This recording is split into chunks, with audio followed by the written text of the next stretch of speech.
Hello, welcome to my channel the Arden heart. আর আজ আমাদের সাথে রয়েছেন একজন বিশিষ্ট আহ, চলচ্চিত্র নির্মাতা এবং ডাইরেক্টর শর্মিষ্ঠা দেব। নমস্কার। আর অনেক দিন থেকে আমার শর্মিষ্ঠাদির সাথে পরিচয়। আমি শর্মিষ্ঠাদিকে চিনি প্রায় বোধহয় 20 বছর হয়ে গেল, বোধহয় না 15 বছর হয়ে গেছে, 15 বছর তো হয়ে গেছে। হ্যাঁ 15 বছর হয়েছে। হ্যাঁ, হ্যাঁ, হ্যাঁ, আমার বিয়ের পরে আমি জয়েন করেছিলাম টিওআই হ্যাঁ 365। হ্যাঁ তখন তুমি একটা স্টুডেন্ট ইউনিয়নে ছিলে।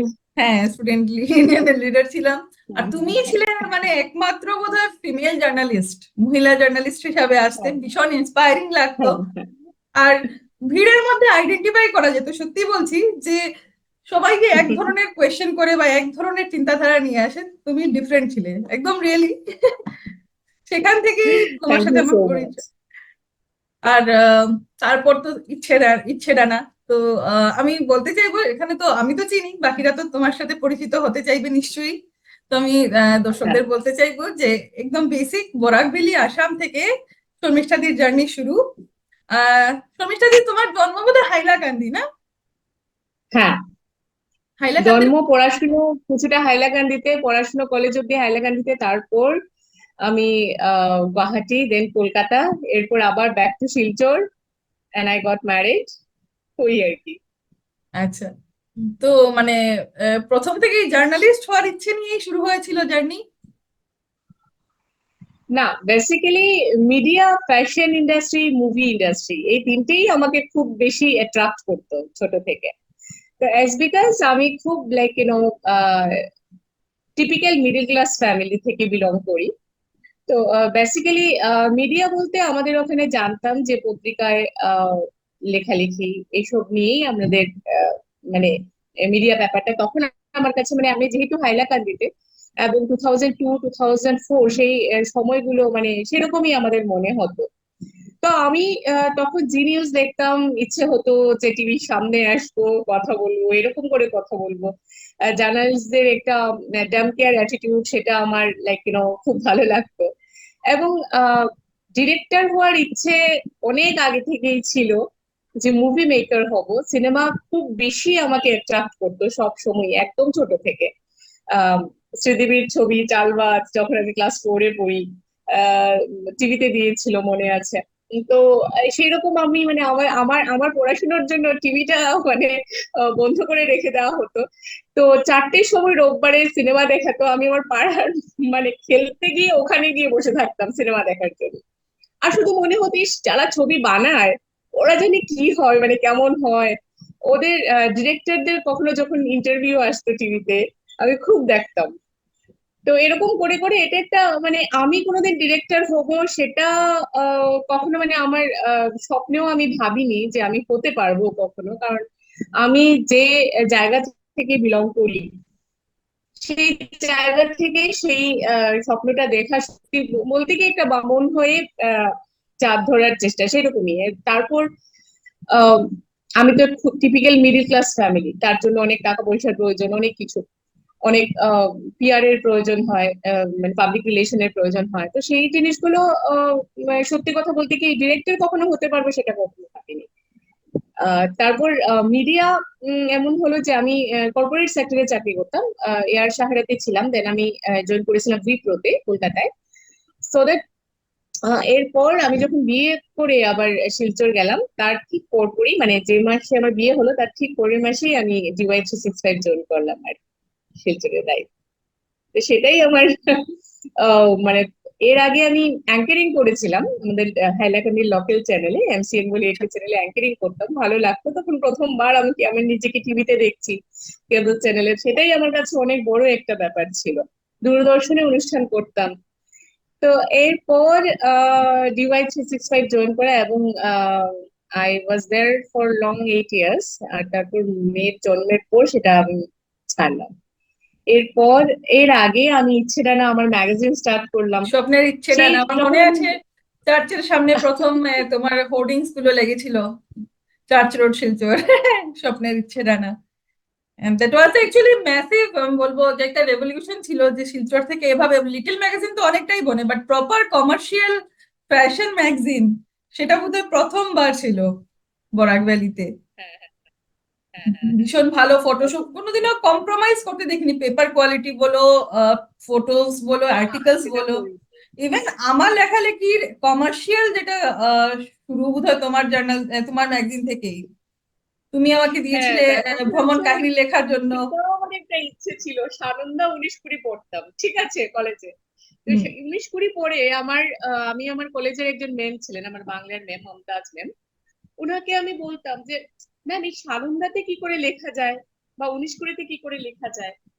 তো উনি আমাকে বলতেন ভালো করে পড়াশোনা কর, না হলে এইসবে লিখবি কি করে। আমি বললাম, এরকম একটা ম্যাগাজিন শুরুই তো করে দেওয়া যায় বোরাক ভ্যালিতে, তাহলেই তো হলো। যে হ্যাঁ, ম্যাগাজিনের হবে, এই ম্যাগাজিন শুরু করে দেওয়া যাবে।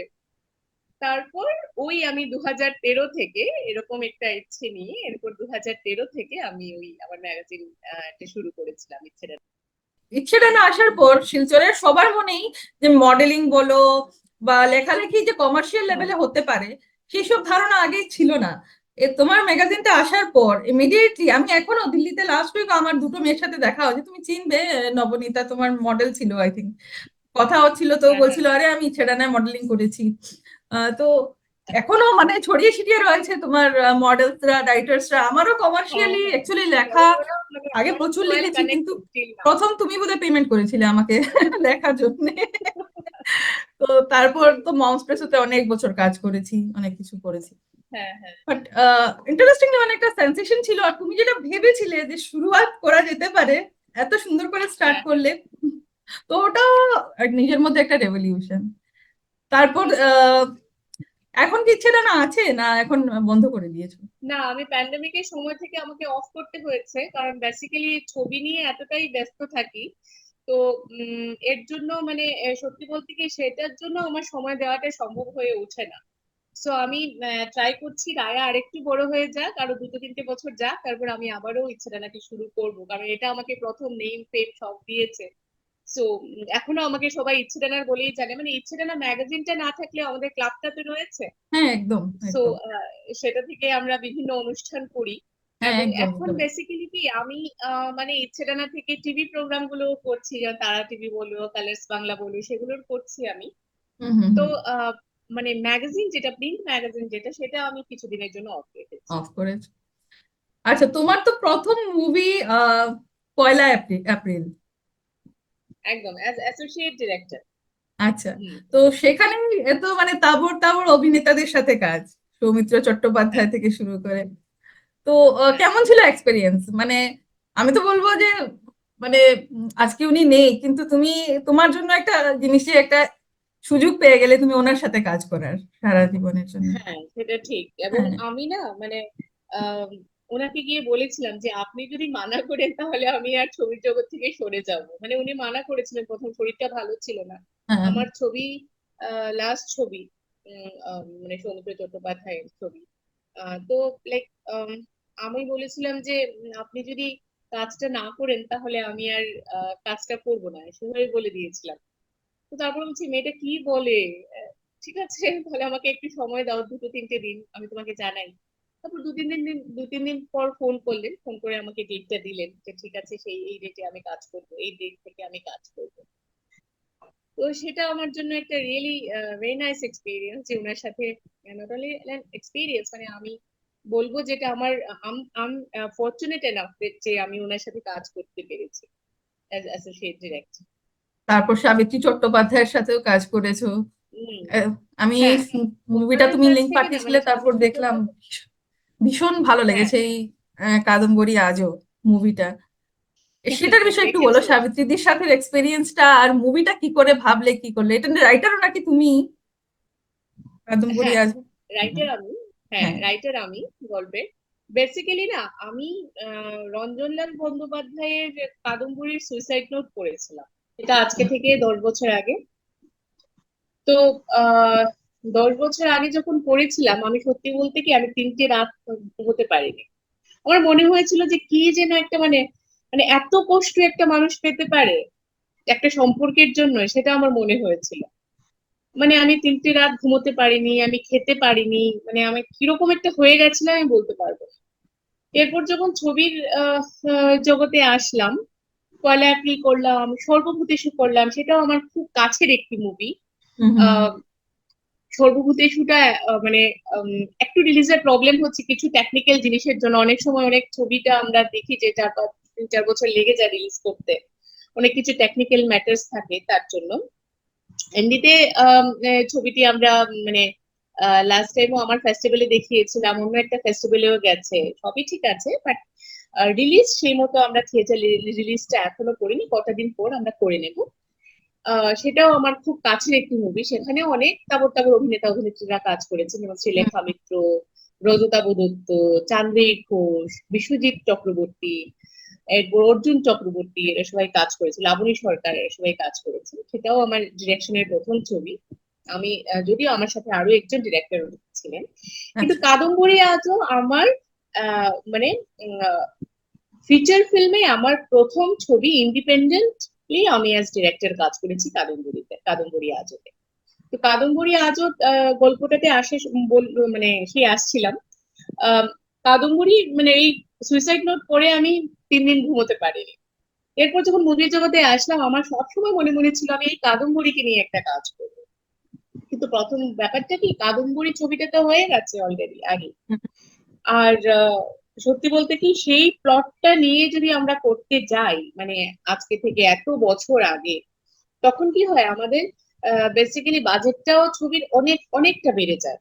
কারণ অনেক কিছু ব্যাপার রয়েছে, সেই সময়ের গাড়ি, সেই সময়ের বাড়ি, সেই সময় সবকিছু একদম রয়েছে। স্যাড ফ্যাড তো সবকিছু। আমার মনে সেটা হয়েছিল যে কেননা আমার মনে হয়েছিল আজকে প্রত্যেকটা মেয়ের মধ্যেই সে যতই সাকসেসফুল হোক না কেন বা যাই হোক না কেন, সেই কাদম্বরীর মতো একটা মনোভাব কিন্তু থেকে যায়, সেই যে ইমোশনাল অ্যাটাচমেন্ট কারোর সাথে, বা মানে এই যে মানে একটা সফটনেস, সেই জিনিসটা না মানে আমার মনে হয় যে প্রত্যেক মেয়ের মধ্যেই হয়তো আছে। যারা ইমোশনাল নয় ওদের কথা বলছি না আমি, নিশ্চয়ই। নাই থাকতে পারে কে। হুম, হুম। তো অ্যাজ বিকজ আমি ক্রিয়েটিভিটি জগতের মানুষ, তো মানে আমার মনে হয়েছিল, আমি সেটাকে ফিল করেছিলাম। তো এরপর আমি সেই কাদম্বরী নিয়ে ভাবলাম, এবং ভাবার পর আমি আমার যে প্রডিউসার, ওকে বললাম যে আমি এরকম একটা প্লট নিয়ে ভেবেছি। আহ, যদিও সেও প্রডিউসার বেসিক্যালি নয়, সো এরপর হলো ঠিক আছে তুমি করো। তো সেই তারপরেই আমার এই ছবিটা করা, এবং ছবিটা আমি সত্যি মন দিয়ে করেছিলাম, এবং আমার মনে হয় সেটা সবার মানে এই যে টাচ করেছে হার্টে, সেটাই আমার খুব ভালো লেগেছে যে প্রত্যেকটি ফিল্ম ফেস্টিভ্যালে খুব ভালো রেসপন্স পেয়েছে। প্রত্যেকটা ফেস্টিভ্যালে যেখানেই গেছে সেখানেই আমি বেস্ট ডিরেক্টর পেয়েছি, সেটা মানে এটা আমার জন্য অনেক বড় একটা ব্যাপার। হ্যাঁ, না আর সত্যি মানে ম্যাটার অফ প্রাইড ইটসেলফ, কারণ একটা জায়গা থেকে উঠে এসে এত স্ট্রাগল করার পর নিজের নিজের শক্তি দিয়ে এতটুকু অ্যাচিভ করা তোমাকে আরো বেশি শক্তি না, দেবে যে আমার আরে আমার আরো এর মনে আগে তো যাবে। আছে, আমাকে সাপোর্টও করেছে অনেকে। যেমন আমি হুম বললাম সর্বভূতেষু, সেটা আমাদের শিলচরের পয়লা এপ্রিলও কিন্তু শিলচরেরই দোপাটি দি মানে তারপর সীমাদি, এরা সাপোর্ট, বর্ণালী, এরা সাপোর্ট করাই আমি পয়লা এপ্রিলটা করেছি। আমরা হুম। সবাই মিলে পয়লা এপ্রিলটা করেছিলাম। এবং এরপর সর্বভূতেষুটা টোটালি মধুমিতা দি নির্বাণের, ওরা করেছে। আচ্ছা। ফিনান্সিয়াল ফ্যাক্টরটা আমাদেরকে তো দেখতে হয়, তো হুম সেটার জন্য আমাকে কখনো চিন্তা করতে হয়নি।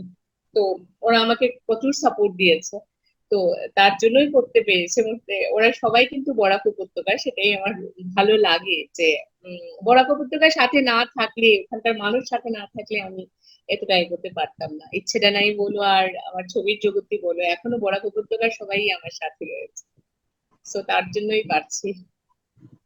সাবিত্রীদের সাথে কিছু এক্সপিরিয়েন্স শেয়ার করো। সাবিত্রীদের সাথে এক্সপিরিয়েন্স কি বলবো, মানে মানে কিংবদন্তি যে বলি আমরা একটা ওয়ার্ড, উনি সত্যি কিংবদন্তি। মানে আহ, এত বড় মাপের একজন অ্যাক্ট্রেস। প্রথমত যখনই আমি ওনার সাথে মানে কাজ করব, আমি কথাটা বললাম, ম্যানেজার যিনি আমার প্রজেক্টের ম্যানেজার ছিলেন, আহ, উনি আর আমি গেলাম ওনার বাড়িতে। তো উনি তখন আমাকে বলছেন বারবার, ম্যাডাম আপনার নাম্বারটা লিখে দিন, ম্যাডাম আমার আপনার নাম্বারটা একটু দিয়ে যান, এরকম বলছেন। তো আমি আমি ওনাকে বারবার বলছিলাম, দিদি আমার নাম শর্মিষ্ঠা, দিদি আমার নাম শর্মিষ্ঠা। তখন 2-3 বার বলার পর আমাকে উনি বললেন, আমাদের এত বড় সাহস হয়নি গো এখনো যে আমরা ডিরেক্টরকে নাম ধরে ডাকবো। মানে এটা আমার কাছে যে কত বড় পাওনা, মানে সত্যি বলে বোঝাতে পারবো না। এবং তারপর যখন উনি মানে শোটে এলেন, শোটে আসার পর আমাদের একটা ডিরেক্টরদের মানে আমার আমার আহ, মানে আমার সাথে আরো আমাদের অ্যাসিস্ট্যান্ট ডিরেক্টর, আমার 3 জন থাকে, 3 থেকে 4 জন আমাদের অ্যাসিস্ট্যান্ট ডিরেক্টর থাকে। আচ্ছা। তো কি হয়, যারা অ্যাক্টিভ অ্যাক্ট্রেস থাকে ওদের সামনে একজন ডিরেক্টর থাকেন স্ক্রিপ্ট বলার জন্য, আরেকজন ডিরেক্টর ক্যাস্টিউমের সাথে কাছে সবসময় থাকেন, আরেকজন ডিরেক্টরও ফ্লোরে থাকেন, আমিও ফ্লোরে থাকি। আমি একটু দূরে মানে ডিরেক্টর, মেইনলি ডিরেক্টর থাকেন আমাদের মনিটর নিয়ে, ঠিক মনিটরের কাছে বসে থাকতে হয় যে সিন কিভাবে কি যাচ্ছে সেটার জন্য। মনিটর মনিটর মানে বড় মনিটরে দেখতে হয়, তো নাহলে তো ক্যামেরাতে দেখা যায় না সেভাবে। তো আহ, সেজন্য আমাকে মনিটরে বসতে হয়। এবারে একটা দুটো ওয়ার্ড শুধু উনি মনে মনে ভাবছিলেন যে আমি অ্যাড করবো, আচ্ছা। দুটো ওয়ার্ড, বেশি নয়। হুম হুম হুম। যেভাবে স্ক্রিপ্টে রয়েছে তার থেকে শুধুমাত্র দুটো ওয়ার্ড। আমি এই রুম থেকে আরেকটু অনেকটা দূরে ছিলাম, যেহেতু রুমটাকে পুরো মানে ফ্লোর ছিল, তো ফ্লোরের একটু দূরে আমি মনিটরে বসেছিলাম। শুধু বারবার ডাকছেন, ম্যাডামকে একটু ডাকুন, ম্যাডামকে একটু ডাকুন। অন্য আমার যারা মানে অ্যাসিস্ট্যান্ট রয়েছিলেন, ছিলেন ওখানে ডিরেক্টরস, এদেরকে বলছেন যে ম্যাডামকে একটু ডাকুন। তো আমি আমাকে বলছে ওরা যে আপনাকে ডাকছেন দিদি, সাবিত্রী দিদি ডাকছেন। তো আমি গেলাম, যাবার পর আমাকে বলছেন যে আমি কি এই দুটো শব্দ এড করতে পারি, বলতে কি পারি ডায়লগের পাবো মধ্যে। মানে? মানে আজকের মানে আমি আহ, শিলচরেও কাজ করেছি, ওরাও ভীষণ ভালো কাজ করেন, কিন্তু কি হয় জানেন তো, জানো তো মানে আহ, একটা ছবিতে দুটো ওয়ার্ড যখন এক্সট্রা হয়ে যায় তখন ব্যাপারটা হয়, কিছু প্রবলেম হয়, আমাদের ডাবিং টাবিং এ কিছু প্রবলেম হয়। এবং সেটা আমি সেই মানে ফ্রিডমটা সবাইকেই দিই, হ্যাঁ হ্যাঁ ইউজ করতে পারে, আমার তো এটা কোনো ব্যাপারই না। আর উনি ইউজ করবেন দুটো ওয়ার্ডে, উনি ভাবছেন যে সেটা ইউজ করলে উনার ইমোশনটা আরেকটু বাড়বে। লাস্ট সিনের কথা বলছি, লাস্ট সিনটা দেখেছো তো? হ্যাঁ হ্যাঁ হ্যাঁ সেই হ্যাঁ। লাস্ট সিনের কথা বলছি, হ্যাঁ হ্যাঁ। তো আমি মানে আমাকে দেখে বলছেন আমি কি এই দুটো ওয়ার্ড ইউজ করতে পারি, মানে এরকম। যখন শর্ট ছেড়ে মানে ফ্লোর ছেড়ে বেরোচ্ছেন হুম হুম হুম। একদম, মানে যারা স্পট বয় আছে ওদেরকেও এই মানে এরকম করে প্রণাম করে বেরোচ্ছেন যে আমি আসছি আমি আছি, সবাইকে প্রণাম করলেন, এরকম হাত জোর করে নমস্কার করলেন, তারপর উনি ফ্লোর ছেড়ে বেরোলেন। এই যে এতটা যদি কেউ মানে কি বলবো, অমায়িক না থাকে, এত এরকম ভাবে যদি মানে মানে এটাকে কি বলে, ইজি গোয়িং কেউ না থাকে, তাহলে হয়তো এত বড় জায়গায় পৌঁছানো যায় না। পৌঁছানো যায় না, সত্যি সেটাই, অনেক জিনিস শেখারও আছে, অনেক জিনিস শেখারও হ্যাঁ আছে। একদমই। মানে আমরা কি হয়, আমরা অনেক সময় দেখি একটু আধটু আমরা পেয়ে গেলে আমরা নিজেকে অনেক বড় কিছু ভেবে ফেলি আর কি। হুম। তো আমরা ভাবি যে এই তো হয়ে গেছে আর কি। তো ওনাদের ওনাদের কাছ থেকে সেটাই আমাদের শেখার, যে মানে এত বড় জায়গায় গিয়েও মানে পদ্মশ্রী যিনি পেয়ে গেছেন, আর কি পাওয়ার আছে বলো, আর কি ভারতের পাওয়ার আছে? সর্বোচ্চ সম্মান যার কাছে, যার ঝুলিতে হ্যাঁ, রয়েছে, একদম। উনিও মানে এতটুকুই মানে ডাউন টু আর্থ। মানে একটা কথা আছে না যে যত বড় গাছ তত মানে গাছ নিচের দিকে ঝুঁকে থাকে, হ্যাঁ। সেই সেটাই ওনাদেরকে দেখলে সেটাই বোঝা যায় আর কি। তো আহ এখন তো বয়স হয়েছে খুব, মানে আরো বাচ্চাদের মতো হয়ে গেছে নাম মানে এভাবে যে আমি না একটু আম খাবো, এসব বলছে না যে আচ্ছা আচ্ছা আমি মানে অন্য যে গাছে আম দেখছি সেটা খাবো। তো ওই রকম আর কি, উনি এখন একটু এরকম হয়ে গেছেন, কিন্তু ভীষণ অমায়িক, ভীষণ ভালো। এবং আহ, ওনার ইন্টারভিউতে, কাদম্বরী রিলিজের আগে ওনার ইন্টারভিউতে বলা হয়েছিল যে শর্মিষ্ঠা দেবের সাথে আর কাজ করতে চান, ও যদি নেয় আমাকে কাজে তাহলে তো নিশ্চয়ই করবো, ও তো আমার বন্ধুর মতো, ও তো আমার বন্ধুর মতো। মানে সত্যিই বসে অনেক সময় কথা বলি, আমার বাড়ির পাশেই ওনার বাড়ি, বেশি দূর নয়। আচ্ছা। তো মানে সেই আর কি, অন্যরকম একটা তেলেগু। কাদম্বরী আজও তো একদম মানে খুব ভালো অভিনয় করেছেন, অঙ্কিতাও খুব ভালো অভিনয় করেছেন। অঙ্কিতাকে আমি অ্যাকচুয়ালি হ্যাঁ, বেসিক্যালি একটি প্রাইজ কুটুম অ্যাক্টর। সিরিয়ালের সময় থেকে দেখছি, তখন দেখতাম। এখন অ্যাকচুয়ালি সময় কম হয়, ফিল্মই দেখা হয়, সিরিয়াল দেখা অনেকটা বেশি হয় হ্যাঁ, না। হ্যাঁ, হ্যাঁ, হ্যাঁ, তখনই মানে ওনার অ্যাক্টিং এত ভালো ছিল। আর এটাতে তো হ্যাঁ, ভীষণ ভালো কাজ করেছেন, বাকি সবাই তো করেছেনই। আচ্ছা শর্মিষ্ঠা দি, তোমার নতুন একটা ছবি আসছে, উদ্বাস্তু। তো হ্যাঁ। উদ্বাস্তু ছবিটার প্লটটা কি? নামটা তো ভীষণ ইন্টারেস্টিং লাগছে, প্লটটা কি? প্লটটা হলো সেটা 1947-এ সিলেটের গণভোট, সিলেট গণভোট এবং পার্টিশন, এটার উপরে এই প্লটটা। আচ্ছা। মানে আমরা অনেক দেশভাগের সিনেমা দেখেছি, অনেক সিনেমা দেখেছি আমরা দেশভাগের, কিন্তু সিলেটকে নিয়ে কোনো ছবি আগে হয়নি। হুম। এবং যেহেতু আমরা শ্রীহট্টের মানুষ, সিলেটের মানুষ, তো আমার মনে হয় আমাদের প্রত্যেক সিলেটিদের সেটা জানা দরকার যে সিলেট এক সময় আসামের একটা অংশ ছিল, একটা বড় পার্ট, অংশ বিশেষ নয়, একটা বড় পার্ট ছিল বড় আসাম। পার্ট ছিল, ইভেন আসামের মানে ইকোনমিতে অনেক বেশি মানে কন্ট্রিবিউশন ছিল সিলেটের ওই সময়। ইয়েস, একদম, কারণ চা বাগানটা ওদের মেজর ছিল, তো সো কন্ট্রিবিউশন অনেক বেশি ছিল। অনেক আগে থেকে সিলেট কলেজ, মুরারিচাঁদ কলেজ টলেজ সবকিছুই সিলেটে ছিল, পড়াশোনার দিকের থেকে অনেক উন্নত ছিল। সিলেটের মেয়েরা এর জন্য অন্যান্য জায়গা থেকে মেয়েরাও অনেক এগিয়ে ছিল। তো সেই সিলেটকে নিয়ে কোনো ছবি আগে হয়নি, কিন্তু আমাদের আসামের একটা মানে যারা অনেক মানুষ এখন যারা মানে বাঙালিরা রয়েছেন, তাদের বেশিরভাগই সিলেট থেকে বিলং করেন, সিলেট অঞ্চল থেকে বিলং করেন। সো এই আহ, মানে সেই অঞ্চলটাকে নিয়ে এবং দেশভাগকে নিয়ে এই গল্পটা, যে কি করে সিলেট আসাম থেকে বিচ্ছিন্ন হয়ে গেল।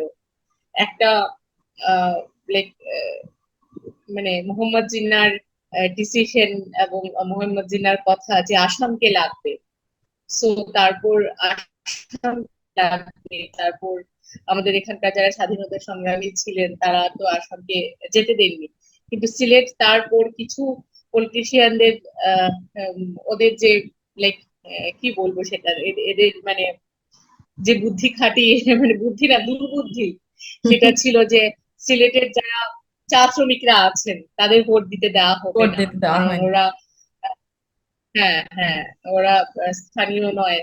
তো সেটার জন্য তারপর ওখানকার সিলেটেদের মাথায় ঢুকিয়ে দেওয়া হলো, এবং এর নিয়ে প্রচুর আহ, যুদ্ধ, প্রচুর কিছু। এরপর সিলেটে গণভোট হলো, এবং গণভোটে যেহেতু আহ মোটামুটি 55,000 সিলেটি মানে চা শ্রমিকদের ভোট দিতে দেওয়া হয়নি, তাই 52 না 53,000 ভোটে ভারতপন্থীরা হেরে গিয়েছিল, এবং হেরে গেছিল। সিলেটটা ইস্ট পাকিস্তানে চলে গেছিল। সেই প্লটটা নিয়েই উদ্বাস্তু ছবিটা। একটা ভীষণ ভালো কাজ।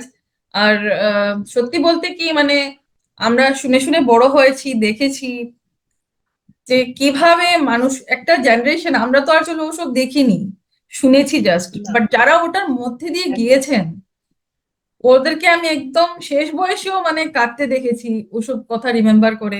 একদম। আমার ঠাকুমা সব সময় দেশের মাটি, দেশের পুকুর, দেশের ভিটে এসব করে করেই মারা গেছেন সব সময়।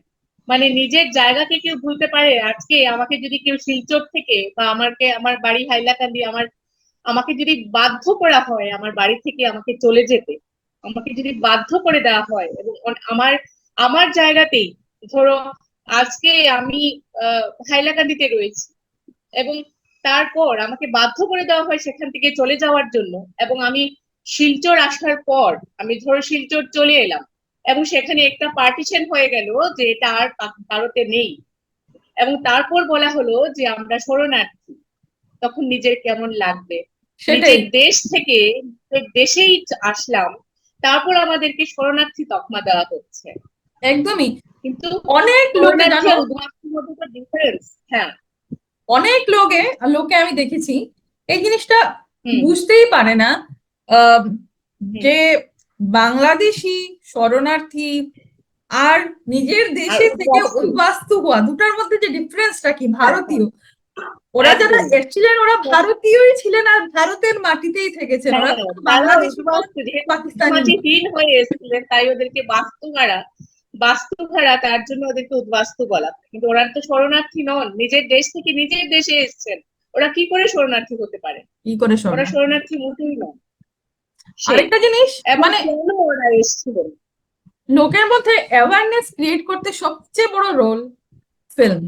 হ্যাঁ, আজ আজ হ্যাঁ, যদি দেখো, পাঞ্জাবের উপরে, পাঞ্জাবের পার্টিশন নিয়ে এতগুলো মুভিজ বনেছে, এতগুলো একদম। ফিল্ম তৈরি করা হয়েছে, যে সবাই বেসিকলি জানে যে হ্যাঁ, ওটা কোনো ইস্যু নয়, এটা এভাবে হয়েছিল।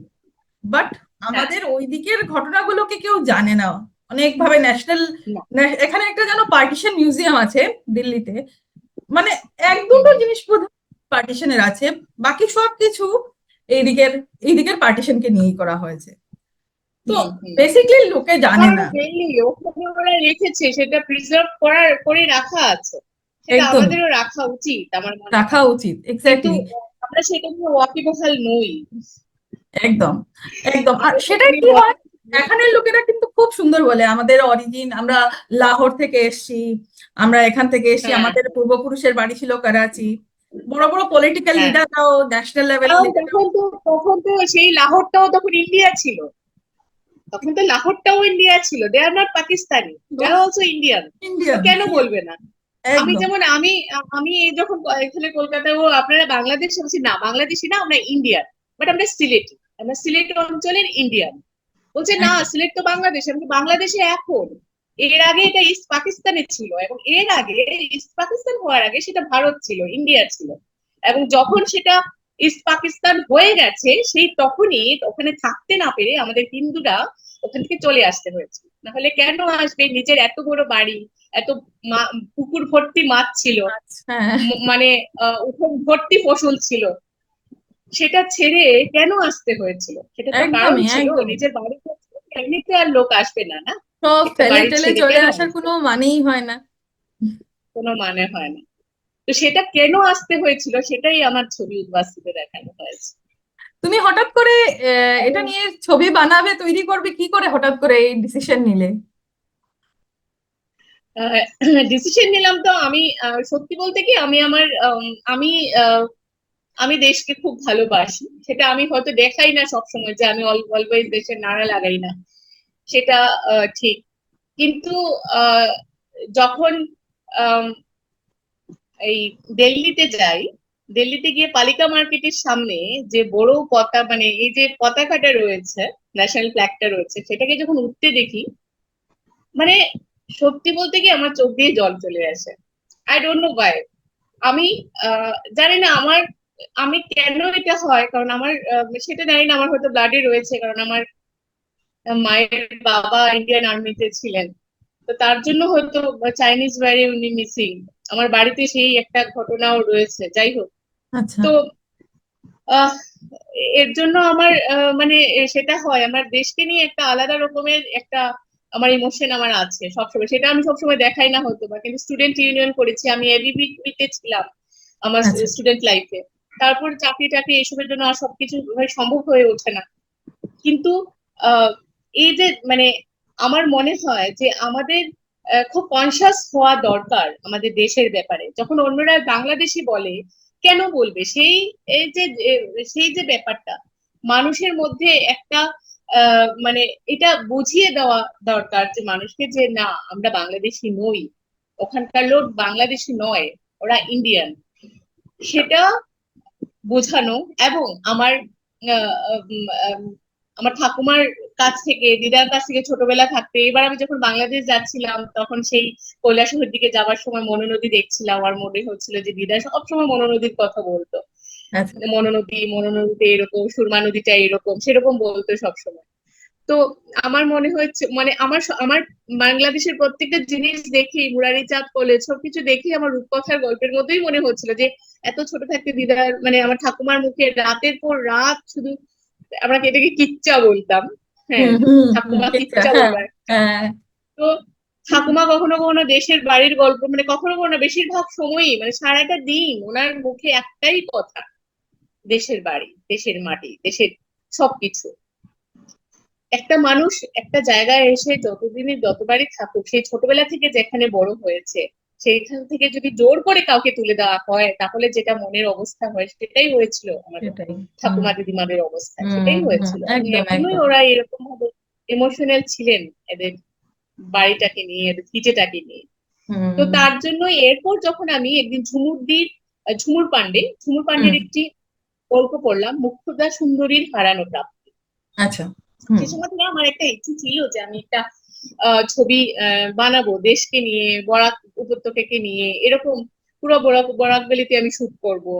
হুম ওখানকার যারা আছে অ্যাক্টর, মানে যারা অ্যাক্টর, যারা কাজ করছেন, থিয়েটার করছেন অনেকদিন থেকে, এদেরকে নিয়ে কাজ করবো, ওখানকার ছেলে মেয়েদেরকে নিয়ে কাজ করবো। সেটা আমার, জানি না, সবসময়ই হয়। আমি আমার ছবিতে একজন না একজন কাউকে আমি আমার বরাক উপত্যকা থেকে রাখি আজও। হুম এবং হুম, আমার আগামীতে আরো দুটো ছবি আসছে, তিতলি কটেজ এবং মাস্টার মাইন্ড।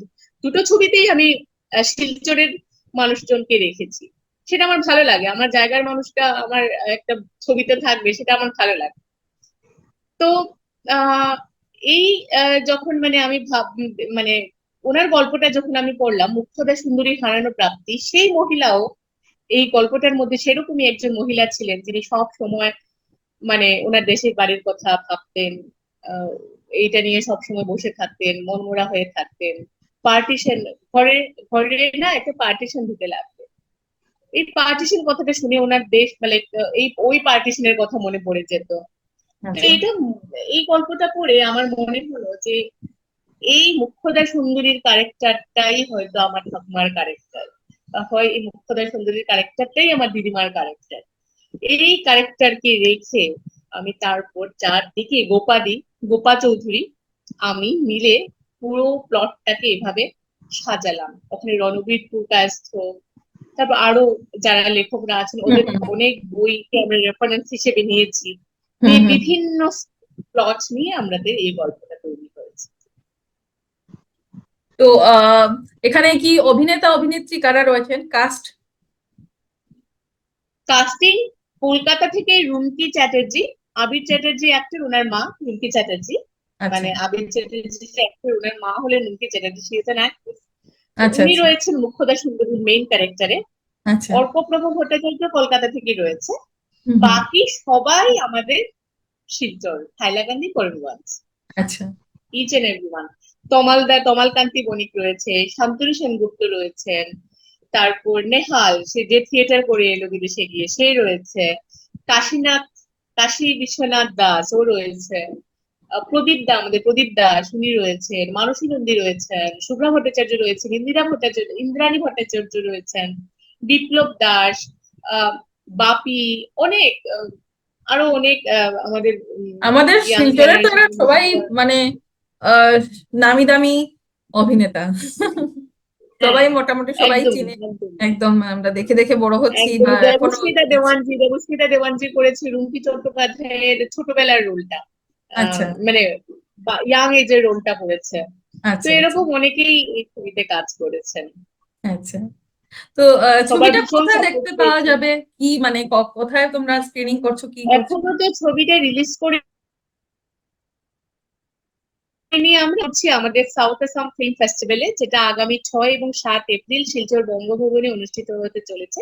সেখানে আমার এই উদ্বাস্তু ছবি দিয়েই ইনগরেশন হবে আশা আচ্ছা রাখছি। এখনো এখনো আচ্ছা কাজ আচ্ছা। চলছে ছবির। হুম। আহ হ্যাঁ, তো আশা রাখছি শেষ হয়ে আমরা এই ছবিটা দিয়েই আমরা আমরা ইনগরেশন করব, তারপর আমাদের বিভিন্ন ফেস্টিভ্যালে পাঠানো, দেন আমি এটা থিয়েটার রিলিজ করবো। আচ্ছা, 6 আর 7 এপ্রিল না, ইয়ে সাউথ আসাম এটা ফিল্ম ফেস্টিভ্যাল। একদম, হ্যাঁ। তো এবার অনেকেই, গত বছরে অনেকেই যে কলকাতা থেকে এসেছিলেন, এবারও যাচ্ছেন এরা, অনেকেই যাচ্ছেন এবার বলছি কারণ আমি কারা এখন কারা আসছেন, কলকাতায় আছি। লিস্ট কি ফাইনাল হয়েছে? কে কে আসছেন এবার? লিস্ট কিছুটা ফাইনাল হয়েছে, যেমন স্বস্তিকা মুখার্জি আসছে, আচ্ছা হ্যাঁ, বিক্রম চ্যাটার্জি আসছেন, বনি সেনগুপ্ত আসছে, পার্নো মিত্র আসছেন, আহ ত্রিনা সাহা আসছেন, এরপর তথাগত মুখার্জি আসছেন, অভিজিৎ শ্রীদাস ডিরেক্টর উনি আসছেন, আর রাজদীপ ঘোষ ডিরেক্টর আসছেন, রাজেশ রয় ডিরেক্টর আসছেন। তথাগত দাও তথাদা যদিও অ্যাক্টর, উনি ডিরেক্টর, বেসিক্যালি পারিয়া ছবির ডিরেকশনে উনি করেছিলেন, উনি আচ্ছা। আসছেন। হুম। ব্র্যান্ড অ্যাম্বাসেডর এখনো এক দুদিনের মধ্যে ফাইনাল হবে, এখনো আমরা ফাইনাল করিনি একদম। একজন বড় কোনো ডিরেক্টরকে আনার আমাদের ইচ্ছে আছে। আচ্ছা। মানে তো সেটাই আর এমনি তো সববারের মতনই এবারও তো দেখা যাচ্ছে তারকা খচিত অনুষ্ঠান। এই হ্যাঁ, এইবার ফেস্টিভ্যাল তো ফেস্টিভ্যালও তো সবাই বোধহয় যাচ্ছে, তোমার হাত সবাই দিয়ে ছবি শুরু হলো না? এই ফেস্টিভ্যালও তো হ্যাঁ তোমার হাত দিয়েই শুরু হলো, বরাক উপত্যকায়। হ্যাঁ হ্যাঁ। না, এর আগে বীক্ষণ অনেকবার ওরা বিক্ষণ তো করে করেছে, আসছেন, বিক্ষণ অনেক চলচ্চিত্র, বছর হ্যাঁ। থেকে করে আসছেন। হ্যাঁ, হুম। বীক্ষণ অনেক বছর থেকে করে হ্যাঁ, আসছেন। বিক্ষণের মেম্বারও ছিলাম আমি। করিমগঞ্জে, হুম। হ্যাঁ, অনেক হ্যাঁ বছর। করিমগঞ্জে ঋত্বিজ অনেক বছর থেকে করে আসছেন। হ্যাঁ, হ্যাঁ। কিন্তু ওই ওই যে মানে কম্পিটিশন, যেটা কম্পিটিশন বেসিক্যালি আমাদের এখান থেকেই হয়, মানে আমরা একটা অ্যাওয়ার্ড নাইট করি, সেখানে কম্পিটিশন, যারা কম্পিটিশন হয় এবং ছবিগুলোর কম্পিটিশনের মধ্যে আমরা অ্যাওয়ার্ড গুলো তুলে দিই, হুম। সেটা লাস্ট ইয়ার থেকে আমি শুরু করেছি আর কি। তোমার ফরম্যাটটা মানে কলকাতা আর শিলচরকে মানে আমার মনে হয় খুব ভালোভাবেই মানে জুড়ছে, কানেক্টেড ফিল করছে মানে। এত ভালো ভালো অভিনেতা অভিনেত্রীরাও একটা সময় কিন্তু মানে বরাক উপত্যকার যে দূরদর্শনের বাইরে যাওয়ার কোনো একটা সুযোগ হতে পারে সেটা নিয়ে অনেকটা খুব একটা বোধহয় ভাবতে পারেননি। তো আই হোপ কি আরো বেশি স্কোপ আসুক, তুমিও আরো স্কোপ পাও, সবকা সাথ সবকা বিকাশ হতে থাকুক। আর হ্যাঁ, একটা এই তো একটু, একটু পার্সোনাল কোয়েশ্চেন, যে সব জিনিস ব্যালেন্স করা আমি হ্যাঁ জানি তোমার মেয়ে আর আমার মেয়ে একদম সমান এজের তো, একদম। মাদারহুড আর কেরিয়ার দুটো আমার জন্য ভীষণ চ্যালেঞ্জিং হয়, তোমার তো আরো বেশি, কারণ আমার একটা অফিস আওয়ার্স আছে, তোমার তো obviously too hectic things to do, তো কি করে হুম। ম্যানেজ করো দুটো জিনিস? আমি বেসিক্যালি পার্সোনাল লাইফ আর প্রফেশনাল লাইফকে পুরোই ডিফারেন্ট রাখি। পার্সোনাল লাইফের সাথে কোনোদিনই প্রফেশনাল লাইফকে আমি মিক্স আপ করি না। এখান থেকে গেলে যখন আমি বাড়ি চলে যাই, তখন আমি টোটালি আমার মেয়ের হয়ে যাই। ওকে নিয়ে নাচও করাই। বাংলাদেশ গেলাম, ওর নাচের অনুষ্ঠান ছিল, ও ভালোবাসে, এখন একটু বড় হয়েছে তো নাচতে ভালোবাসে। নাচ নিজে নিজেই ও কোরিওগ্রাফি করে নেয় নিজের নাচ। এমনিতে শিখছে নাচ, মধুসন্ধ্যার কাছে নিনাদে শিখছে। আর আচ্ছা। ক্রিয়েটিভটা পিঙ্কি কুড়ির কাছে ক্রিয়েটিভটা করছে। তো লাইক এমনিতে সব ঠিক আছে। ওই আমি যখন ঘরে যাই তখন আমি ওর কাছেই থাকতে পছন্দ করি মানে টাইমটা তখন পুরোপুরি বেশিরভাগ ওরই সময়। থাকে। কখনো কখনো আমি আমার সাথে ওকে নিয়েও যাই কাজে, ওকে কাজে নিয়েও যাই, স্টুডিওতে গিয়ে বসিয়ে রাখি, দেখ ডাবিংটা এরকম করে।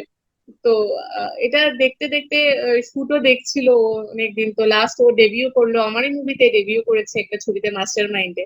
বাহ। তো সেখানে গিয়ে দেখলাম যে মানে না, ও ঠিকঠাক মোটামুটি মানে ও নিয়ে নিচ্ছে ব্যাপারটা নিজের মধ্যে।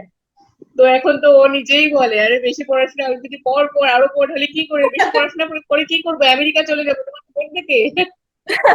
তোমাকে দেখবে কে? ওরে ইচ্ছেটা কে সামলাবে, ইচ্ছেটা কে সামলাবে? এই তো আমি, এই সব বলতে থাকি এখন। এখন ওই সামলে নেয় আমাকে আর কি। ঠিকই আছে। মানে ও ছোটবেলা, সত্যি কথা বলতে কি, মানে ওকে আমার কিছু করে দিতে হয় না, মানে আমি ছোটবেলা থেকেই আরো ছোট থাকতেই ও জানি না কেন ও মানে, আমি কিন্তু নিজেরটা এতটা আমি কোনোদিনই, মানে আমি অনেক বড় হওয়া অব্দি আমাকে খাইয়ে দিতে লাগতো। বাবা এখনো বাড়ি গেলে বাবা খাইয়ে দেয়। বা বিয়ের আগেও যখন মানে গুয়াহাটি যাইনি এর আগে অব্দি বাবা খাইয়ে দিত, গুয়াহাটি যাওয়ার পর আমাকে হোস্টেল মেট রুমমেট খাইয়ে দিত। এরকম ছিল আমার অবস্থা। তো ওকে আবার না, মানে ও আবার খুব সেলফ ডিপেন্ডেন্ট রায়া, তো তার জন্য আমার এতটা অসুবিধা হয় না। এটা And, ঠিক, ও বাচ্চারা ইজ তো জানো, সাপোর্টিভ। বাচ্চারা সাপোর্ট সিস্টেম না হলে বোধহয় মাদের জন্য খুব কঠিন হয়।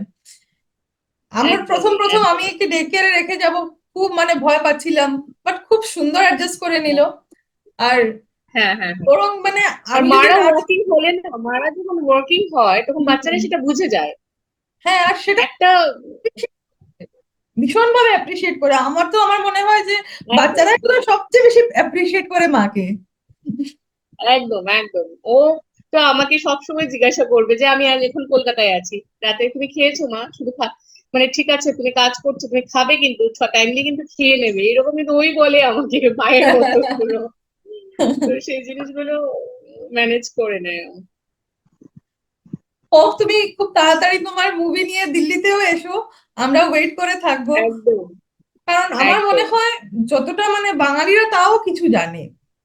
আজ একটা বয়স, এত বছর থেকে চুপ, মানে আমরা জানি না যে কি হয়েছে কি হয়নি তখন। ঘরে ঘরে যতটুকু শুনেছে, লোকে যখন স্ক্রিনে দেখবে জিনিসগুলো, তখন অ্যাকচুয়ালি জিনিসগুলো জেনারেলাইজ হবে যে না, সত্যি ভারতবর্ষেই মানুষ, ভারতবর্ষেই এসছে, ভারতবর্ষেই উদ্বাস্তু হয়ে এসছে, কি অবস্থার মধ্যে অ্যাকচুয়ালি তো এই যে দুটো পার্টিশনে চলে গেল, এই দুটো জায়গার লোকের স্যাক্রিফাইসের জন্যই বোধহয় ভারতবর্ষ এত তাড়াতাড়ি স্বাধীনতাটা পেতে পেরেছিল, না হলে আরো সময় লাগতো। তো পুরোপুরি অ্যাকচুয়ালি বলে না যে একদম পিষ্ট হয়ে সমস্ত স্ট্রেস লোড নিজের উপর নিয়ে অ্যাকচুয়ালি এই দুই দিকের মানুষ, এক পাঞ্জাব এরিয়ার লোক আর একদিকে বাংলার লোক, তো দুটো দুটো জায়গার লোক একদম নিজের স্যাক্রিফাইস দিয়েই ভারতবর্ষকে অনেক কিছু দিয়েছে, যেটা লোকেরা জানে না, বুঝতে পারছে না। তো হোপ লোকের ভালো লাগবে ছবি।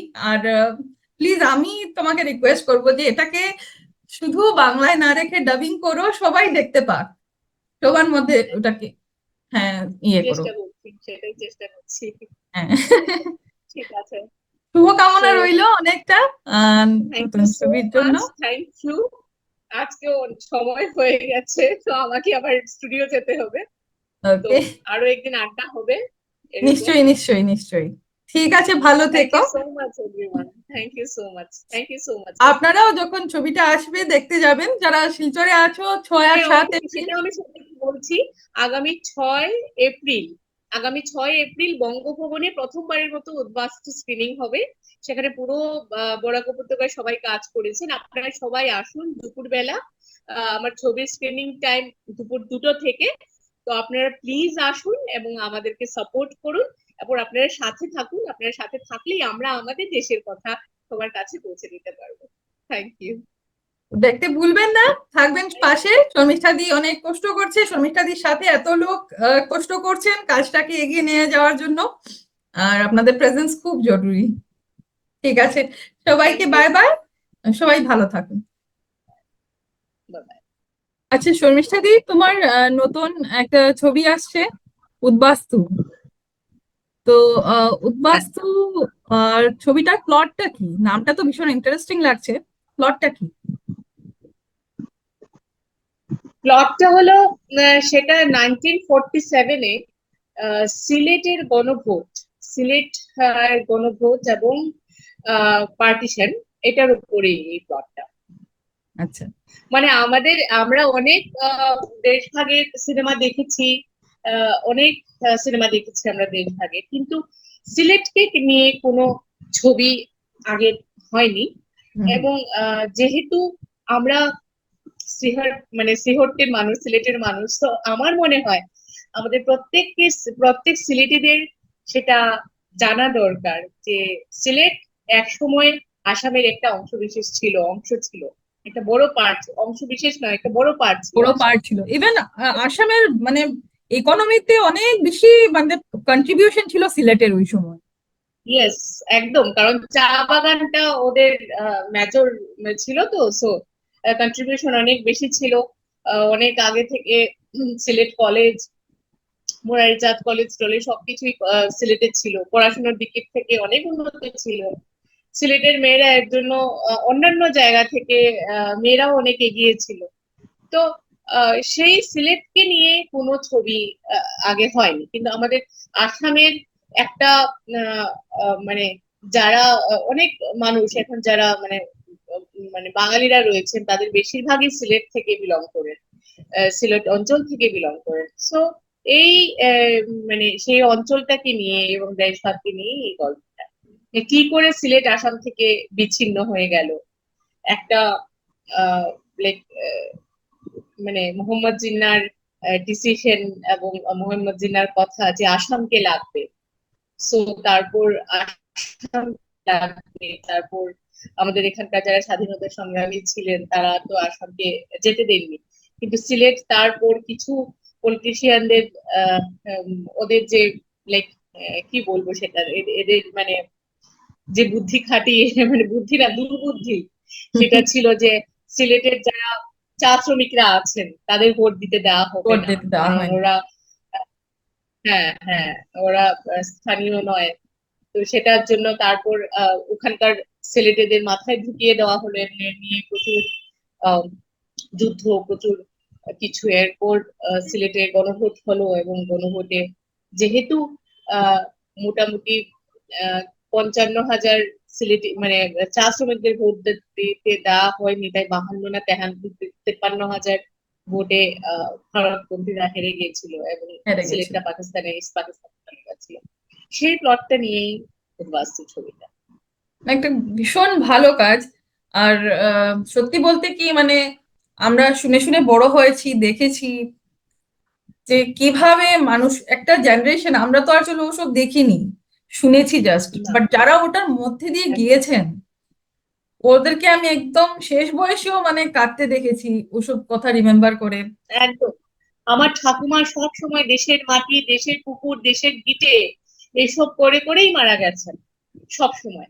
মানে নিজের জায়গা থেকে ভুলতে পারে। আজকে আমাকে যদি কেউ শিলচর থেকে, বা আমার বাড়ি হাইলাকান্দি, আমাকে যদি বাধ্য করা হয় আমার বাড়ি থেকে আমাকে চলে যেতে, আমাকে যদি বাধ্য করে দেওয়া হয়, এবং আমার আমার জায়গাতেই, ধরো আজকে আমি হাইলাকান্দিতে রয়েছি, এবং তারপর আমাকে বাধ্য করে দেওয়া হয় সেখান থেকে চলে যাওয়ার জন্য, এবং আমি শিলচর আসার পর, আমি ধরো শিলচর চলে এলাম, এবং সেখানে একটা পার্টিশন হয়ে গেল যে এটা আর ভারতে নেই, এবং তারপর বলা হলো যে আমরা শরণার্থী, তখন নিজের কেমন লাগবে? সেটাই। নিজের দেশ থেকে নিজের দেশেই আসলাম, তারপর আমাদেরকে শরণার্থী তকমা দেওয়া হচ্ছে। একদমই। কিন্তু অনেক লোকে শরণার্থী জানো, আর উদ্বাস্তুর মধ্যে তো ডিফারেন্স। হ্যাঁ। অনেক লোকে আমি দেখেছি এই জিনিসটা হুম বুঝতেই পারে না, আহ, হুম। যে বাংলাদেশি শরণার্থী আর নিজের আর দেশে থেকে উদ্বাস্তু, উদ্বাস্তু হওয়া দুটার মধ্যে যে ডিফারেন্সটা কি, হ্যাঁ হ্যাঁ, ভারতীয় ওরা যারা একদম। এসেছিলেন ওরা ভারতীয়ই ছিলেন আর ভারতের মাটিতেই থেকেছেন, ওরা হ্যাঁ, কোনো তারা বাংলাদেশি বা উদ্বাস্তু, যেহেতু পাকিস্তানি নয়। মাঝামাঝিহীন হয়ে এসেছিলেন, তাই ওদেরকে বাস্তুহারা, তার জন্য ওদেরকে উদ্বাস্তু বলা হয়। কিন্তু ওরা তো শরণার্থী নন, নিজের দেশ থেকে নিজের দেশে এসেছেন, ওরা কি করে শরণার্থী হতে পারে? কি করে ওরা শরণার্থী। শরণার্থী মোটেই নন। সেই, আরেকটা জিনিস এবং মানে কেন ওরা এসেছিলেন? লোকের মধ্যে অ্যাওয়ারনেস ক্রিয়েট করতে সবচেয়ে বড় রোল ফিল্ম। হ্যাঁ আজ আজ হ্যাঁ যদি হ্যাঁ, দেখো পাঞ্জাবের উপরে, পাঞ্জাবের পার্টিশন নিয়ে এতগুলো মুভিজ বনেছে, এতগুলো একদম। ফিল্ম তৈরি করা হয়েছে যে সবাই বেসিকলি জানে যে হ্যাঁ ওটা কোনো ইস্যু নয়, এটা এভাবে হয়েছিল। বাট হ্যাঁ। আমাদের ওই দিকের ঘটনাগুলোকে কেউ জানে না অনেকভাবে। ন্যাশনাল, না। এখানে একটা যেন পার্টিশন মিউজিয়াম আছে দিল্লিতে, মানে এক হুম দুটো জিনিস বোধহয় পার্টিশনের আছে, বাকি সব কিছু এইদিকের এইদিকের পার্টিশনকে নিয়েই করা হয়েছে। তো হুম হুম। বেসিকলি লোকে জানে কারণ না। মেনলি ওখানে ওরা রেখেছে, সেটা প্রিজার্ভ করে রাখা আছে, সেটা একদমই আমাদেরও রাখা উচিত আমার মনে রাখা হয়। উচিত, কিন্তু এক্স্যাক্টলি। আমরা সেটা নিয়ে ওয়াকিবহাল নই। একদম একদম। আর আমরা সেটা সেটাই নিয়ে কি হয়, ওয়াকিবহাল নই। এখানের লোকেরা কিন্তু খুব সুন্দর বলে আমাদের অরিজিন, আমরা লাহোর থেকে এসেছি, আমরা এখান থেকে এসেছি, হ্যাঁ আমাদের পূর্বপুরুষের বাড়ি ছিল করাচি। বড় বড় পলিটিক্যাল হ্যাঁ। লিডাররাও, ন্যাশনাল লেভেলের কারণ লিডাররাও। তখন তো সেই লাহোরটাও তখন ইন্ডিয়া ছিল, তখন তো লাহোরটাও ইন্ডিয়া ছিল। They are not Pakistani, they are also Indian. তো ইন্ডিয়ান। কেন বলবে না? আমি একদম। যেমন আমি আমি এই যখন এখানে কলকাতায়, ও আপনারা বাংলাদেশ, বলছি না বাংলাদেশি না, আমরা ইন্ডিয়ান, বাট আমরা সিলেটি, আমরা সিলেট অঞ্চলের ইন্ডিয়ান।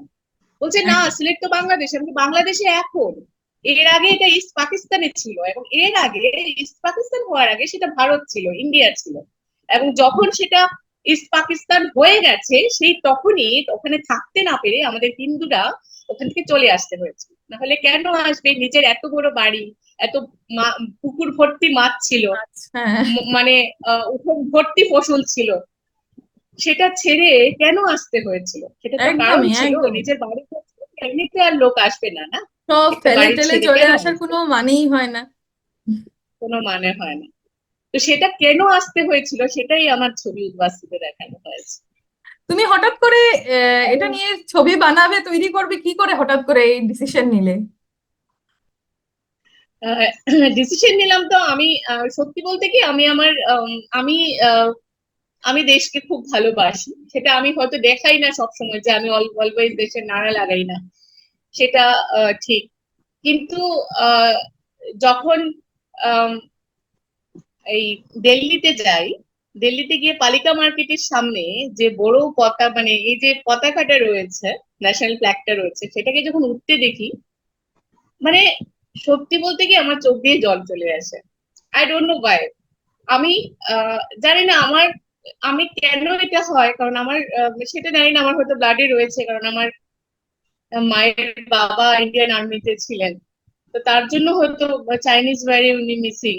আমার বাড়িতে সেই একটা ঘটনাও রয়েছে, যাই হোক।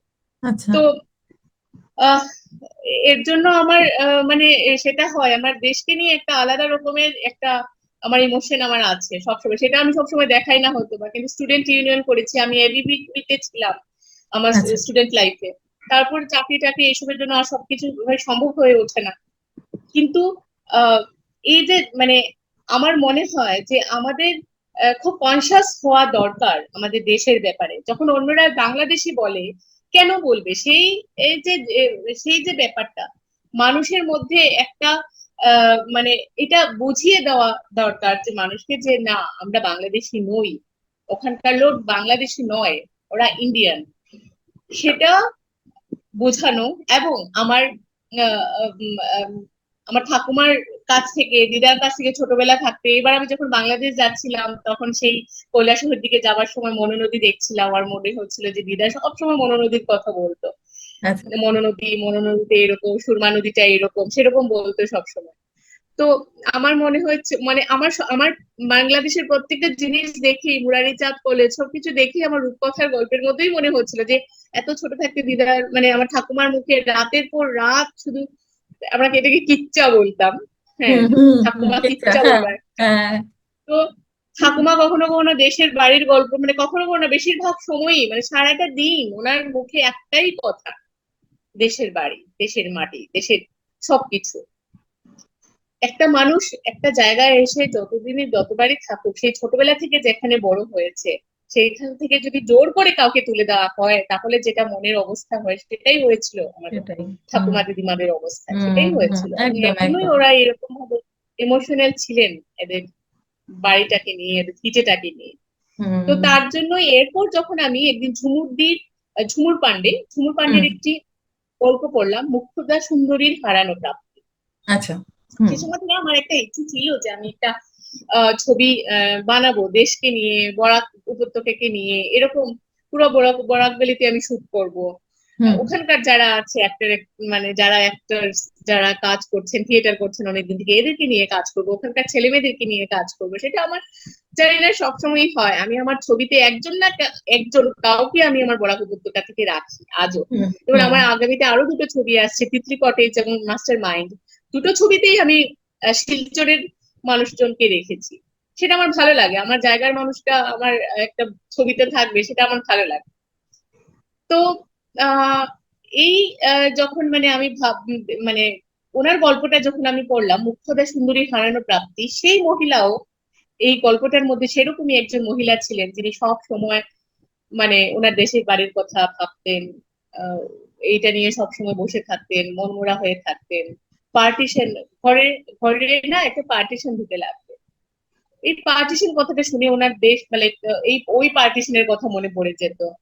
তো আচ্ছা। এইটা, এই গল্পটা পড়ে আমার মনে হলো যে এই মুখ্যদা সুন্দরীর ক্যারেক্টারটাই হয়তো আমার ঠাকুমার ক্যারেক্টার, হয় এই মুখ্যদা সুন্দরীর ক্যারেক্টারটাই আমার দিদিমার ক্যারেক্টার। এই ক্যারেক্টারকে রেখে আমি তারপর চারদিকে গোপা চৌধুরী আমি মিলে পুরো প্লটটাকে এভাবে সাজালাম। ওখানে রণবীরপুর কায়স্থ, তারপর আরো যারা লেখকরা আছেন হুম। ওদের হুম। অনেক বইকে আমরা রেফারেন্স হিসেবে নিয়েছি, হুম। নিয়ে হুম। বিভিন্ন প্লট নিয়ে আমাদের এই গল্পটা তৈরি হয়েছে। তো এখানে কি অভিনেতা অভিনেত্রী কারা রয়েছেন, কাস্ট? কাস্টিং, কলকাতা থেকে রুমকি চ্যাটার্জি, আবির চ্যাটার্জি অ্যাক্টর, ওনার মা রুমকি চ্যাটার্জি। আচ্ছা। মানে আবির চ্যাটার্জি অ্যাক্টর, ওনার মা হলেন Rumki Chatterjee, she is an actress. আচ্ছা। উনি আচ্ছা। রয়েছেন মুখ্যদা সুন্দরীর মেইন ক্যারেক্টারে। আচ্ছা। অর্কপ্রভ ভট্টাচার্য কলকাতা থেকে রয়েছে, হুম হুম। বাকি সবাই আমাদের শিলচর, হাইলাকান্দি, করিমগঞ্জ, আচ্ছা each and everyone. Tamalkanti Banik রয়েছে, শান্তনু সেনগুপ্ত রয়েছেন, তারপর নেহাল, সে যে থিয়েটার করে এলো বিদেশে গিয়ে, সে রয়েছে, কাশীনাথ, কাশী বিশ্বনাথ দাস ও রয়েছে, প্রদীপ দা, আমাদের প্রদীপ দাস উনি রয়েছেন, মানসী নন্দী রয়েছেন, শুভ্রা ভট্টাচার্য রয়েছেন, ইন্দ্রাণী ভট্টাচার্য রয়েছেন, বিপ্লব দাস, আহ বাপি, অনেক আরো অনেক আমাদের আমাদের ইয়াং শিলচরে তো এরা জেনারেশন। সবাই মানে আহ নামি দামি অভিনেতা। হ্যাঁ, সবাই মোটামুটি সবাই একদম চিনে। একদম একদম আমরা দেখে দেখে বড় হচ্ছি একদম। বা এখনো দেখছি। দেবস্মিতা দেওয়ানজি করেছে রুমকি চট্টোপাধ্যায়ের ছোটবেলার রোলটা, আচ্ছা মানে ইয়াং এজের রোলটা করেছে। তো আচ্ছা আচ্ছা এরকম অনেকেই এই ছবিতে কাজ করেছেন, আচ্ছা।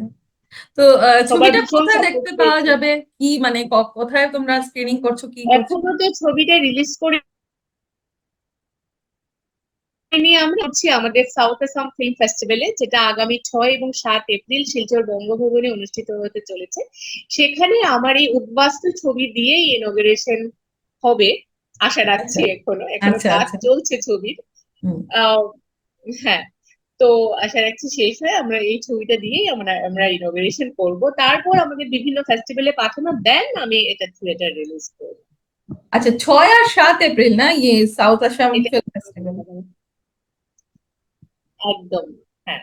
তো এবার অনেকেই, গত বছর অনেকেই যে কলকাতা থেকে এসেছিলেন, এবারও যাচ্ছেন এরা, অনেকেই যাচ্ছেন এবার বলছি কারণ আমি কারা এখন কারা আসছেন? কলকাতায় আছি। লিস্ট কি ফাইনাল হয়েছে? কি কে আসছেন এবার? লিস্ট কিছুটা ফাইনাল হয়েছে, যেমন স্বস্তিকা মুখার্জি আসছে, আচ্ছা হ্যাঁ, বিক্রম চ্যাটার্জি আসছেন, বনি সেনগুপ্ত আসছে, পার্নো মিত্র আসছেন, আহ ত্রিনা সাহা আসছেন, এরপর তথাগত মুখার্জি আসছেন, অভিজিৎ শ্রীদাস ডিরেক্টর উনি আসছেন, আর রাজদীপ ঘোষ ডিরেক্টর আসছেন, রাজেশ রয় ডিরেক্টর আসছেন। তথাগত দাও, তথাদা যদিও অ্যাক্টর, উনি ডিরেক্টর, বেসিক্যালি পারিয়া ছবির ডিরেকশনে উনি করেছিলেন, উনি আচ্ছা। আসছেন। হুম হুম। ব্র্যান্ড অ্যাম্বাসেডর এখনো 1-2 দিনের মধ্যে ফাইনাল হবে, এখন আমরা ফাইনাল করিনি একদম। একজন বড় কোনো ডিরেক্টরকে আনার আমাদের ইচ্ছে আছে, আচ্ছা। মানে, তো সেটাই আর এমনি তো সববারের মতনই এবারও তো দেখা যাচ্ছে তারকা খচিত অনুষ্ঠান। এই হ্যাঁ, এইবার ফেস্টিভ্যাল তো ফেস্টিভ্যালও তো সবাই বোধহয় যাচ্ছে, তোমার হাত সবাই দিয়ে ছবি। শুরু হলো না? এই ফেস্টিভ্যালও তো হ্যাঁ, তোমার হাত দিয়েই শুরু হলো, বরাক উপত্যকায়। হ্যাঁ, হ্যাঁ। না, এর আগে বীক্ষণ অনেকবার ওরা বিক্ষোভ তো করে করেছে, আসছেন, বিক্ষোভ অনেক চলচ্চিত্র, বছর হ্যাঁ। থেকে করে আসছেন। হ্যাঁ, হুম। বীক্ষণ অনেক বছর থেকে করে হ্যাঁ আসছেন। বিক্ষোভের মেম্বারও ছিলাম আমি। করিমগঞ্জে, হুম। হ্যাঁ অনেক হ্যাঁ, বছর। করিমগঞ্জে ঋত্বিজ অনেক বছর থেকে করে আসছেন। হ্যাঁ হ্যাঁ। কিন্তু ওই ওই যে মানে কম্পিটিশন, যেটা কম্পিটিশন বেসিক্যালি আমাদের এখান থেকেই হয়, মানে আমরা একটা অ্যাওয়ার্ড নাইট করি, সেখানে কম্পিটিশন, যারা কম্পিটিশন হয় এবং ছবিগুলোর কম্পিটিশনের মধ্যে আমরা অ্যাওয়ার্ড গুলো তুলে দিই, হুম। সেটা লাস্ট ইয়ার থেকে আমি শুরু করেছি আর কি। তোমার ফরম্যাটটা মানে কলকাতা আর শিলচরকে মানে আমার মনে হয় খুব ভালোভাবেই মানে জুড়ছে, কানেক্টেড ফিল করছে মানে। এত ভালো ভালো অভিনেতা অভিনেত্রীরাও একটা সময় কিন্তু মানে বরাক উপত্যকার যে দূরদর্শনের বাইরে যাওয়ার কোনো একটা সুযোগ হতে পারে সেটা নিয়ে অনেকটা খুব একটা বোধহয় ভাবতে পারেননি।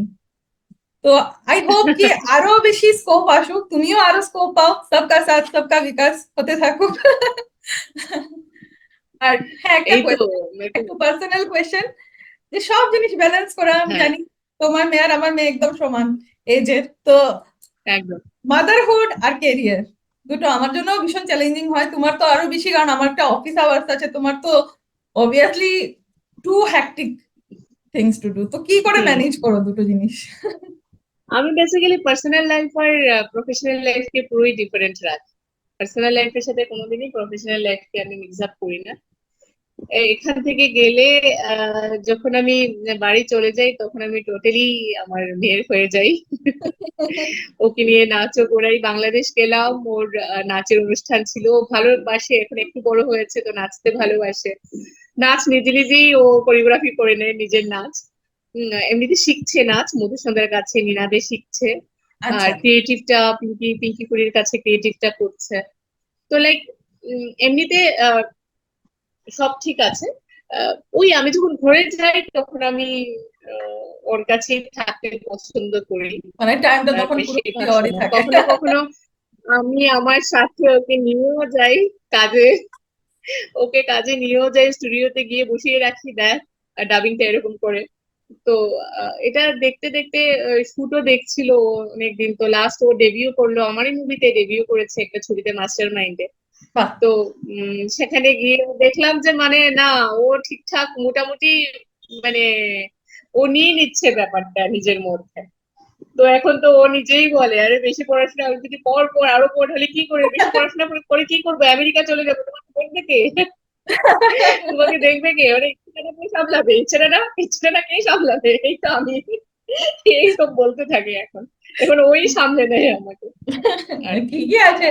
ও ছোট হলে সত্যি কথা বলতে কি মানে ওকে আমার কিছু করে দিতে হয় না, মানে আমি ছোটবেলা থেকেই আরো ছোট থাকতেই ও জানি না কেন ও মানে, আমি কিন্তু নিজেরটা এতটা আমি কোনোদিনই মানে আমি অনেক বড় হওয়া অব্দি আমাকে খাইয়ে দিতে লাগতো, বাবা এখনো বাড়ি গেলে বাবা খাইয়ে দেয়, বা বিয়ের আগেও যখন মানে গুয়াহাটি যাইনি এর আগে অব্দি বাবা খাইয়ে দিত, গুয়াহাটি যাওয়ার পর আমাকে হোস্টেল মেট রুমমেট খাইয়ে দিত, এরকম ছিল আমার অবস্থা। তো ওকে আবার না মানে ও আবার খুব সেলফ ডিপেন্ডেন্ট রায়া, তো তার জন্য আমার এতটা অসুবিধা হয় না। এটা And, ঠিক, ও বাচ্চারা ইজ তো জানো, সাপোর্টিভ। বাচ্চারা সাপোর্ট সিস্টেম না হলে বোধহয় মাদের জন্য খুব কঠিন হয়। আমার প্রথম একদমই প্রথম আমি একদমই। একটি ডে কেয়ারে রেখে যাব, খুব মানে ভয় পাচ্ছিলাম, বাট খুব সুন্দর অ্যাডজাস্ট করে নিল। আর হ্যাঁ হ্যাঁ হ্যাঁ। বরং মানে আর আমি যদি মারা না, ওয়ার্কিং হলে না, মারা যখন ওয়ার্কিং হয় তখন বাচ্চারা সেটা বুঝে যায় হ্যাঁ, আর সেটা একটা। ভীষণ ভাবে অ্যাপ্রিসিয়েট করে। আমার তো আমার মনে হয় যে একদম বাচ্চারা এগুলো সবচেয়ে বেশি অ্যাপ্রিসিয়েট করে মাকে। একদম একদম। ও তো আমাকে সবসময় জিজ্ঞাসা করবে যে আমি আজ এখন কলকাতায় আছি, রাতে তুমি খেয়েছো মা, শুধু মানে ঠিক আছে তুমি কাজ করছো তুমি খাবে কিন্তু টাইমলি কিন্তু খেয়ে নেবে, এরকম কিন্তু ওই বলে আমাকে মায়ের মতো পুরো। তো সেই জিনিসগুলো ম্যানেজ করে নেয় ও। ও, তুমি খুব তাড়াতাড়ি তোমার মুভি নিয়ে দিল্লিতেও এসো, আমরা ওয়েট করে থাকবো। একদম কারণ আমার মনে একদম। হয় যতটা মানে বাঙালিরা তাও কিছু জানে। আজ একটা বয়স, এত বছর থেকে মানে আমরা জানি না যে কি হয়েছে কি হয়নি তখন, ঘরে ঘরে যতটুকু শুনেছে, লোকে যখন স্ক্রিনে দেখবে জিনিসগুলো, তখন অ্যাকচুয়ালি জিনিসগুলো জেনারেলাইজ হবে যে না, সত্যি ভারতবর্ষেই মানুষ, ভারতবর্ষেই এসছে, ভারতবর্ষেই উদ্বাস্তু হয়ে এসছে, কি অবস্থার মধ্যে অ্যাকচুয়ালি। তো এই যে দুটো পার্টিশনে চলে গেল, এই দুটো জায়গার লোকের স্যাক্রিফাইসের জন্যই বোধহয় ভারতবর্ষ এত তাড়াতাড়ি স্বাধীনতাটা পেতে পেরেছিল, না হলে আরো সময় লাগতো। তো পুরোপুরি অ্যাকচুয়ালি বলে না যে একদম পিষ্ট হয়ে সমস্ত স্ট্রেস লোড নিজের উপর নিয়ে অ্যাকচুয়ালি এই দুই দিকের মানুষ, এক পাঞ্জাব এরিয়ার লোক আর একদিকে বাংলার লোক, তো দুটো দুটো জায়গার লোক একদম নিজের স্যাক্রিফাইস দিয়েই ভারতবর্ষকে অনেক কিছু দিয়েছে, যেটা লোকেরা জানে না, বুঝতে পারছে না। তো হোপ লোকের ভালো লাগবে ছবি। আর প্লিজ আমি তোমাকে রিকোয়েস্ট করবো যে এটাকে শুধু বাংলায় না রেখে ডাবিং করো, সবাই দেখতে পাক, সবার মধ্যে ওটাকে, হ্যাঁ, ইয়ে করো। চেষ্টা করছি, সেটাই চেষ্টা করছি। হ্যাঁ। ঠিক আছে। শুভকামনা তো রইলো অনেকটা থ্যাংক নতুন ইউ সো ছবির জন্য। Much, thank you. আজকেও সময় হয়ে গেছে, তো আমাকে আবার স্টুডিও যেতে হবে। তো ওকে, আরো একদিন আড্ডা হবে এরকম। নিশ্চয়ই নিশ্চয়ই নিশ্চয়ই। ঠিক আছে, ভালো থ্যাংক থেকো। You so much everyone, thank you so much, thank you so much. আপনারাও যখন ছবিটা আসবে দেখতে যাবেন, যারা শিলচরে আছো, 6 আর 7 এপ্রিল। সেটা আমি সত্যি বলছি, আগামী 6 এপ্রিল, আগামী 6 এপ্রিল বঙ্গভবনে প্রথমবারের মতো উদ্বাস্তু স্ক্রিনিং হবে। সেখানে পুরো বরাক উপত্যকায় সবাই কাজ করেছেন, আপনারা সবাই আসুন দুপুরবেলা। আমার ছবির স্ক্রিনিং টাইম দুপুর 2টো থেকে। তো আপনারা প্লিজ আসুন এবং আমাদেরকে সাপোর্ট করুন, এবং আপনারা সাথে থাকুন, আপনারা সাথে থাকলেই আমরা আমাদের দেশের কথা সবার কাছে পৌঁছে দিতে পারবো। Thank you. দেখতে ভুলবেন না, থাকবেন পাশে। শর্মিষ্ঠা দি অনেক কষ্ট করছে, শর্মিষ্ঠা দির সাথে এত লোক কষ্ট করছেন কাজটাকে এগিয়ে নিয়ে যাওয়ার জন্য, আর আপনাদের প্রেজেন্স খুব জরুরি। ঠিক আছে, সবাইকে থ্যাংক ইউ। বাই বাই, সবাই ভালো থাকুন।